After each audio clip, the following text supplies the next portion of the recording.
All right, I spent most of the afternoon just getting this map sensor hooked up. I'm not real happy about this style of connector right here. It was one of the more difficult ones I've ever had to put together.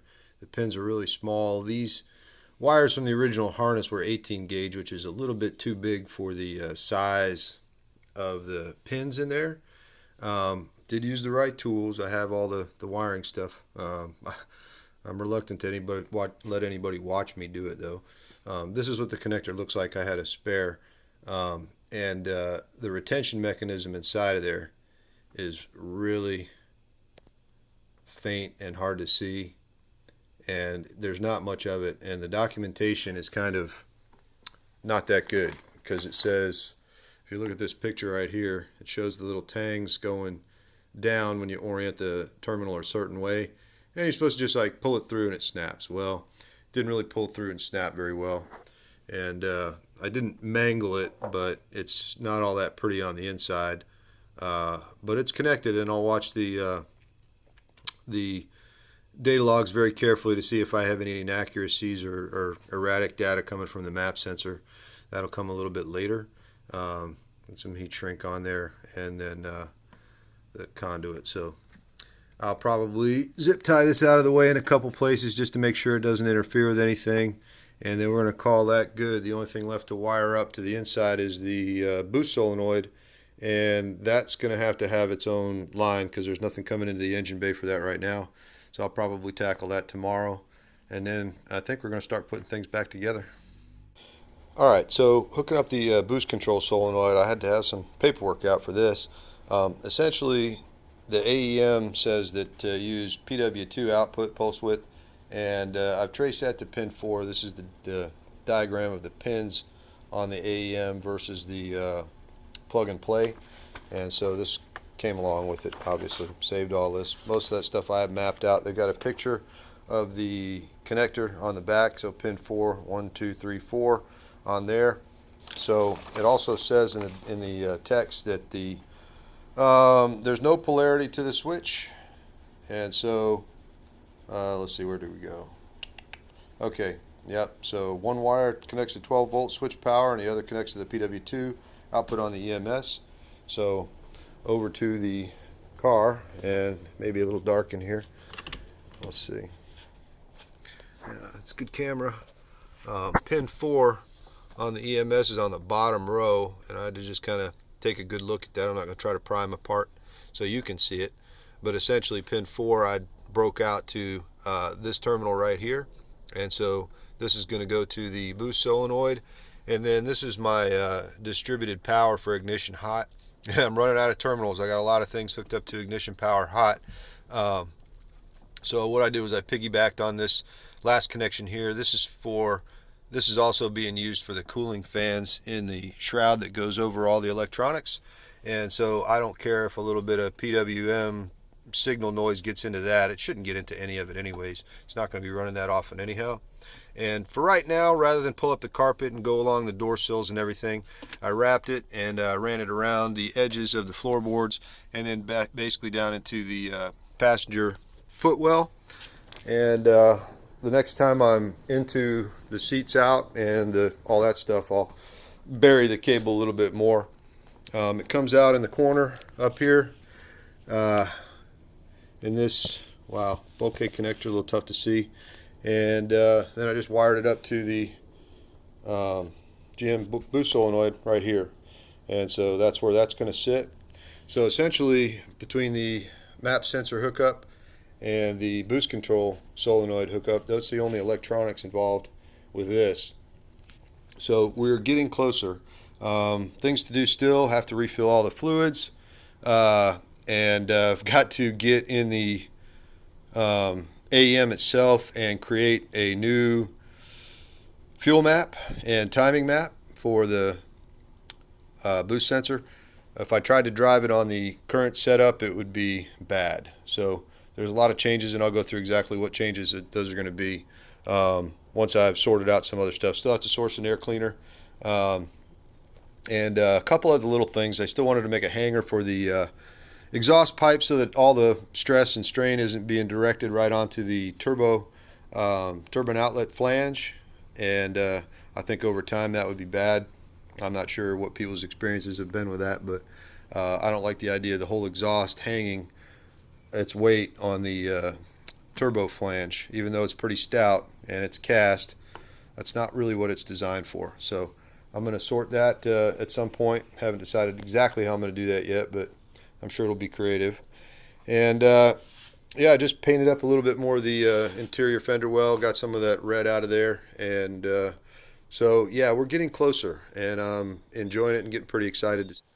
All right, so today's project is going to be to get the bumper cover to fit back on there. And yeah, there's going to require some trimming. I knew that, but wasn't sure exactly how much. So when we place it up there against it, where it's got to go, we're winding up with about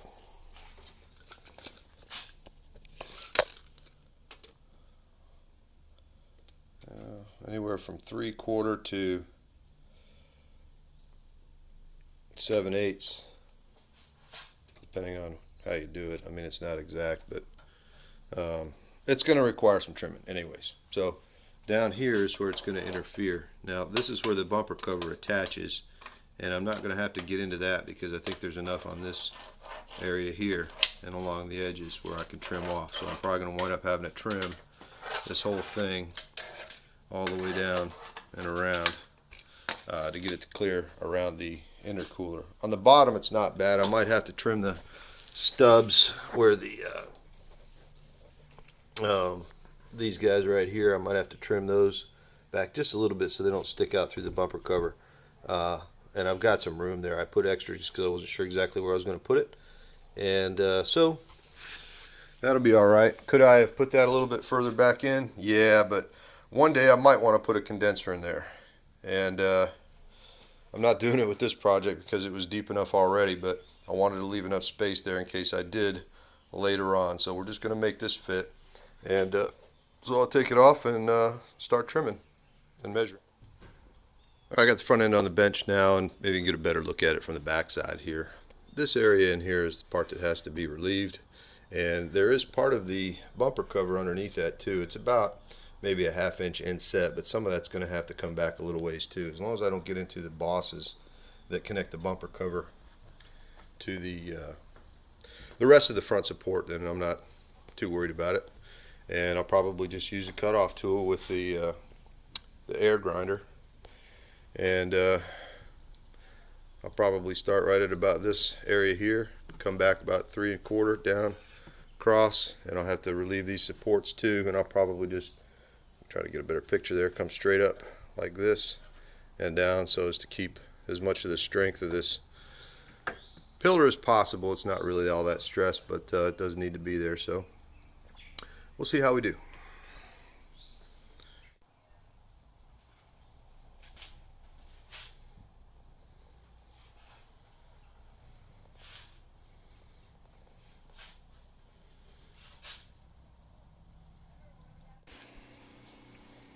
Alright, so after some grinding and some sawing, that's pretty much what I've come up with right now. I took it right on back to that level because I don't want to have to cut it twice. So if it doesn't fit now, we'll have to come up with some other idea, but I think we're going to be alright. So I'm going to go test fit it here in a second. And it doesn't look too bad, terribly hacked up. I mean, yeah, it's been cut on, but you won't notice it. Turn this fan off. Alright, got the front end back on. It was a tight squeeze, no joke. Not much room in there. In fact, it's pretty much right up against it. But it does fit. And yeah, not a whole lot of the intercooler is exposed on the top there, so probably could have brought that up another maybe a 1/2 inch or so, maybe an inch. But they got the, let's see if I can zoom out a little bit. There we go. The hood latch mechanism is right there, so it couldn't come up much higher than that. And most of the airflow will be through the bottom, which isn't bad. It's not ideal, but it's not bad. We'll take a look at the temperatures and see what happens. I'm not really eager to punch big holes in the front bumper. I really just don't like the way that looks. And yeah, it would make it probably a lot cooler, but I'm just not going to do that right now. maybe later. We'll see. It's not a race car. Okay, so it's just a matter of getting everything buttoned back up and tightened down and realigned, and then we'll see what we got. All right, just when you think you're about done going to put the front wheel back on, I realize that intercooler piping is going to interfere with the inner fender well. And what I did was, here, I'll just wander over here again. I should probably have started over here. All right, so kind of suspected this elbow right here is going to be extremely close to the tire. I went in and went lock to lock with the steering wheel when it's all the way to the left, and I jacked it up until it took the weight off of the jack stands, and it still wasn't touching. There wasn't much clearance, but it wasn't touching. My worry is that when I get on the brakes and the front end dips down, it's probably going to want to touch. So I think what I'll do is I'll probably put a aluminum piece of sheet in between it, just so that if it does rub, it doesn't hit exactly on the silicone. And I'll monitor it over the next, the first few drives, be real careful with it, and see whether we're going to have issues. If we do, it's going to be kind of a pain, because that'll mean probably cutting off this. There's no way to twist this any lower, really, without incurring massive difficulties up there. So what I will probably wind up doing, if it does become an interference problem, is cutting this tube a little higher and kicking it more towards that. So instead of having one 45, I basically have two 22s or something in that, or maybe just get a short section of pipe that's going to make this less of an acute angle here, even though it's not very acute right now. It's kind of obtuse, really. Anyways, that's what I'm working on now. I'm just going to make a slight cut out to the inner fender. I can't not run an inner fender well, because I got a lot of wires and cables that run up through that fender well, and they need to be protected against rock chips and things of that nature. So I've got to put this in. So I'm going to relieve it where the pipe hits, and then I'll probably rivet on a piece of aluminum in that area just to keep the tire from abrading that silicone. So we'll see how that goes.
All right, it's been just about a month since I started this project, and it's been a lot of hours in the garage.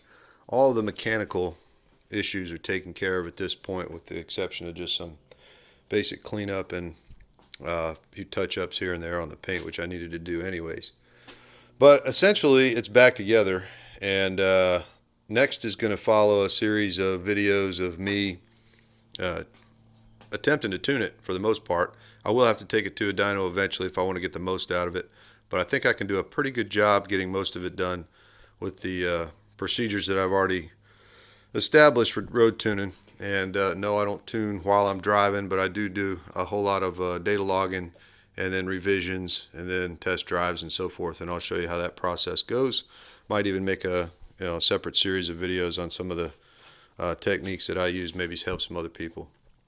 At any rate, next is going to be to put it back down on the ground, back it out into the driveway, and start checking for fluid leaks and things like that. So first startup will be coming pretty soon, and it's been a long project and I've been pretty happy with it, but I'm just as soon ready to be done with it so that I can actually start driving it again. I'll have some quite a bit of work to do before it's really road ready, but I have done some preliminary adjustments to the tune to get it ready to start at least. Fortunately, it was a good running engine before. I know most of the parameters will not have changed, but the big thing that's going to throw off the idle and some of the other stuff is the fact that I'm running variable fuel pressure. All right, so I didn't really talk about why I'm running a variable fuel pressure now, up until now, but I will. So essentially it's like this. If you're in, these are 24-pound injectors on this, which are a little bit small for this turbo, and I understand that, but we're going to see what kind of duty cycles we get. The main reason to run dynamic fuel pressure as opposed to static is if you want to extend the range of your injectors. And people have gone over this before, but I'll just touch on it briefly. With a static fuel pressure, you've only got so much pulse width that you can use before the intake valve closes and you run out of time to inject fuel. And at that point, the engine starts turning into a batch fire instead of a sequential port fuel injection system. At any rate, you only have about 17 milliseconds in between intake valve events at around 7,000 RPM to inject the fuel. And if your injectors aren't big enough to inject that amount of fuel in that amount of time, then they're just going to be spraying fuel against the back of the intake valve. Or worse, they'll go static and be open all the time, which is not good for the injectors. So the idea is that if you are not stressing the capabilities of the injectors for flow, then you can run static fuel pressure, and it's probably a little easier to turn because it's just one less variable you have to play with.